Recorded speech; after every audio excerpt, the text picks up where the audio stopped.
আমাৰ বাজেটত উল্লেখ কৰা কেইবাটাও প্ৰপোজেল আজি কেবিনেটে অনুমোদন জনায়। এটা প্ৰপোজেল আছিল যে লোক নিৰ্মাণ গৃহ বিভাগটোক আমি বাজেটত দ্বিখণ্ডিত কৰাৰ কথা কৈছিলোঁ। লোক নিৰ্মাণ গৃহ বিভাগৰ সলনি এতিয়া এটা নতুন বিভাগ হ'ব লোক নিৰ্মাণ স্বাস্থ্য আৰু শিক্ষা, অৰ্থাৎ হেল্থ আৰু এডুকেশ্যন ডিপাৰ্টমেণ্টৰ বিল্ডিংবোৰ চোৱা চিতা কৰাৰ কাৰণে এটা PWD বিল্ডিং ডিপাৰ্টমেণ্ট থাকিব।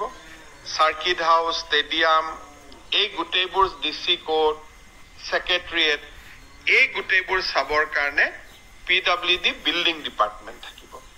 এটা লোক নিৰ্মাণ গৃহ বিভাগ হ'ব, এটা লোক নিৰ্মাণ অনলি শিক্ষা আৰু স্বাস্থ্য বিভাগ হ'ব। আজি আমি দুটা বিভাগ কৰাৰ কাৰণে সিদ্ধান্ত গ্ৰহণ কৰোঁ। ৰোডছটো যেনেকৈ আছে তেনেকৈ থাকিব।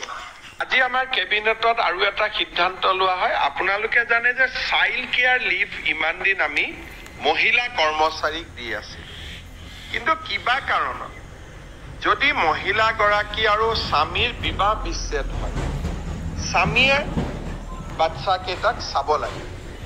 ইমান দিন স্বামীৰ কাৰণে চাইল্ড কেয়াৰ লিভ নাছিল। গতিকে ইন কেছ অফ ডাইভৰ্চ আমি মেল গভৰ্ণমেণ্ট এমপ্লয়ীকো চাইল্ড কেয়াৰ লিভ দিবলৈ সিদ্ধান্ত লৈছোঁ। অৰ্থাৎ যিহেতু দায়িত্বটো পুৰুষজনৰ হাতলৈকে আহে, ডাইভৰ্চ হ'ল, বাচ্চাটো কিন্তু কাষ্টডি পুৰুষজনৰ লগত আছে, তেতিয়া চাইল্ড কেয়াৰ লিভটো মহিলাগৰাকীয়ে নাপায়, চাইল্ড কেয়াৰ লিভটো পুৰুষজনেহে পাব। আজি আমাৰ কেবিনেটত আমি সেই সিদ্ধান্তটো আমি গ্ৰহণ কৰোঁ। 2 বছৰলৈকে পায়।